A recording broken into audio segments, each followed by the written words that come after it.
À toutes et à tous, bonsoir et bienvenue dans votre émission préférée à la découverte des icônes togolaises sur GTAC TV. Il est 15 heures précis, suivi de quelques minutes dans notre studio. Ce soir, je suis avec notre tout premier invité dans cette émission. Tenez-vous bien, mesdames et messieurs, il est très spécial et il est également très engagé dans la réussite de la jeunesse togolaise. Je ne vais pas beaucoup parler, je vais lui laisser la parole pour qu'il puisse se présenter afin que vous puissiez le découvrir. Et notez bien également, il porte plusieurs casquettes.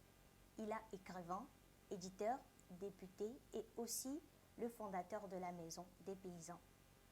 Bonsoir honorable. Bonsoir. J'espère que vous allez bien. Oh, je vais plutôt bien. Comment Ouais. vous vous portez? Très bien, très bien. Ok. Merci beaucoup à vous de nous avoir accordé cet honneur, ce privilège d'être présent avec nous sur ce plateau. Merci énormément. Le plaisir est Est-ce partagé. que vous pourrez vous présenter, s'il vous plaît, à nos chers téléspectateurs? Bon, comme vous l'avez dit, hein, j'ai plusieurs casquettes. Je vais essayer de faire court. Je suis donc Jerry Tama. Je suis d'un côté député à l'Assemblée nationale, président du groupe parlementaire NET-PDP. Je suis écrivain.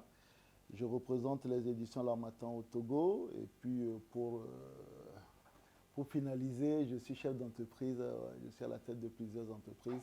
Mais je vais dire les plus importants, j'ai une société de sécurité que je dirige. Je viens de lancer la Maison des Paysans, qui est une vitrine des produits transformés togolais. Et puis bon, j'ai d'autres sociétés, mais je vais me limiter à ça pour ne pas donner l'impression que j'en fais un peu trop. Voilà. Alors, bien évidemment, on pourrait même se demander, est-ce que vous avez le temps de vous reposer vu toutes ces casquettes? Mais non, je sais m'organiser. Non, je m'organise. C'est vrai que c'est prenant, on est obligé de prendre sur certains de nos loisirs, mais ça va. D'accord, c'est rassurant. Merci beaucoup. Merci énormément. Alors, nous allons procéder tout de suite au questionnement. Nous allons les poser nos questions sans contour ni détour. Monsieur Diritama, nous avons remarqué que vous ne manquez pas de soutenir la jeunesse togolaise, les jeunes qui veulent se débrouiller, les jeunes qui veulent entreprendre quelque chose, bref, les jeunes qui veulent réussir. Vous ne manquez pas de les soutenir et même apporter votre aide financière à ces jeunes-là. Pourquoi nourrissez-vous tant d'intérêt envers la jeunesse togolaise? Non, je pense que enfin, je prends mon parcours. Vous savez, l'entrepreneuriat dans notre pays est complexe pour deux raisons. C'est qu'on n'est pas prémunis. Vous savez, même les écoles aujourd'hui qui forment des BTS, il y a une énorme différence entre ce qu'on apprend à l'école et la réalité du terrain. Donc, je considère aujourd'hui que, moi, ça fait maintenant depuis 2009 que je suis dans l'entrepreneuriat. Je me suis beaucoup planté et que je peux aujourd'hui, par la position où j'ai beaucoup d'audience, anticiper et éviter que des gens fassent les mêmes erreurs que nous on en a faites. Et puis le deuxième, c'est qu'on a un gros problème d'accès au crédit. C'est vrai que je n'aide que sur des fonds parfois qui sont plutôt faibles, mais je considère quand même qu'aujourd'hui, quand moi je commençais, si j'avais eu peut-être parfois un tout petit coup de pouce, j'aurais pas eu j'aurais pas autant galéré. Donc c'est pour ça que je le fais. Sans arrière-pensée, parce que c'est vrai que étant politicien, les gens se disent oui, mais est-ce qu'il n'y a pas des attentes politiques derrière? Non, je ne le fais pas au nom d'une formation politique ou au nom de quoi que ce soit. Ce qui est particulier, mais ce que beaucoup de personnes ne savent pas, c'est que je le faisais même avant de rentrer en politique. Ah, d'accord. C'est-à-dire qu'il y a beaucoup de choses. Je faisais des formations pratiques aux jeunes sans. J'allais louer des salles. Je me souviens quand les histoires de blog avaient apparu, j'ai loué des salles à Lomé, j'ai loué des salles à Cara pour faire des formations en blogging sans vraiment, alors que je n'étais même pas encore politique, c'est dans les années 2010-2011. Donc voilà, je considère que quand on a un peu, on doit pouvoir partager avec d'autres personnes, tout simplement. Merci beaucoup. Dans votre intervention, vous avez parlé d'aider les jeunes sans arrière-pensée, étant donné que vous êtes un homme politicien. Nous allons revenir sur ça parce que nous avons constaté aussi que vous êtes très présent sur les réseaux sociaux. Vous ne manquez pas d'intervenir, de donner votre opinion, vos avis sur des faits d'actualité, ce qui vous différencie d'autres hommes politiques. Dites-nous, pourquoi est-ce que vous vous êtes attaché tant à votre public? Pourquoi est-ce que vous voulez, ou bien pourquoi vous êtes très proche de votre public au fait? Non, vous savez, sur moi, il n'y a rien de nouveau. J'ai été révélé au Togo grâce au blog. Aujourd'hui, quand j'entends les gens qui entre guillemets, interviennent sur par vidéo qui se font appeler blogueurs. Ça n'a rien à voir. Oui. Un blog, c'est un site internet personnel où c'est l'écrit beaucoup plus qui est mis devant. Quand c'est des vidéos, c'est un vlog. Bon. Donc moi j'ai commencé, j'avais un blog quand j'étais dans l'armée, vous savez, je suis un ancien officier. Ouais, voilà. Et j'avais un blog quand j'étais dans l'armée, sauf que ce n'était pas mon nom. Après, quand j'ai quitté l'armée, j'avais donc le blog Terre de Togo, Terre d'aventure, qui était dans ma propre structure. Donc, étant écrivain, j'écris beaucoup.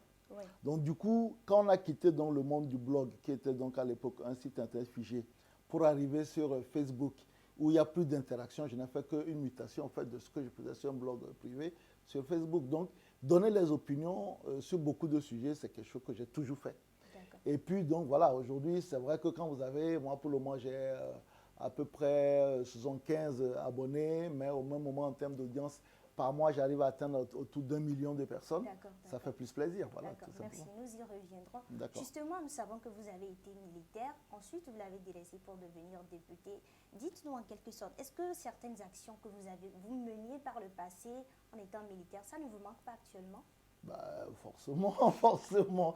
Non, il y a quelque chose qui est intéressant dans la vie militaire, c'est la camaraderie, sans vraiment aucun calcul.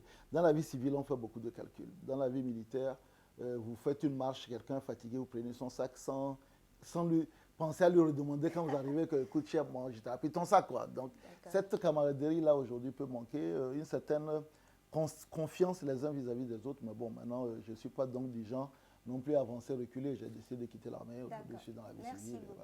Merci. Je profite de cette occasion, chers téléspectateurs, pour vous annoncer que notre honorable M. Diri Tama est également le fondateur de la Maison des Paysans. Et son but, sinon son but principal, est de promouvoir les produits locaux. Donc, je vous exhorte tous, venez faire un tour, acheter les produits locaux, consommons local. Merci beaucoup, merci pour le coup de pub. D'accord. Nous allons aussi vous demander une certaine chose parce que on a remarqué aussi que de temps en temps, vous écrivez, vous êtes écrivain, mais l'accès de vos œuvres aujourd'hui, de nos jours, est très rare. C'est très difficile de trouver vos œuvres. Qu'est-ce que vous comptez faire pour mettre votre œuvre à la portée du public lecteur? Non, bon, en fait, mes œuvres aujourd'hui, contrairement à peut-être ce que vous pensez, moi, j'ai publié sur les éditions L'Harmattan. Donc, tous les œuvres aujourd'hui sont... Et vous êtes éditeur aussi? Oui, je suis éditeur. Voilà. Je représente même les éditions L'Harmattan tout le temps. Donc, toutes les œuvres sont sur le site Amazon, Fnac, Harmattan et tout ça. Donc, aujourd'hui, normalement, ces œuvres sont accessibles. C'est vrai que peut-être par rapport au public togolais, ça pose des problèmes. Justement. Mais au même moment, c'est que, si vous devez savoir, c'est qu'il y a un problème au Togo, c'est que les gens ne lisent pas suffisamment.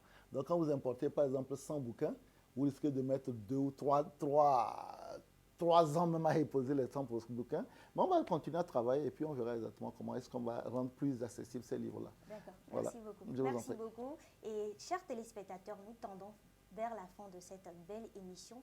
J'espère que vous avez pu découvrir notre honorable cher Diri Tama et que vous avez appris beaucoup de choses sur ses intentions envers la jeunesse togolaise et sur ses actions qu'il mène dans tout le pays. Ainsi prend fin cette édition. Merci de nous avoir suivis. Bonsoir chez vous.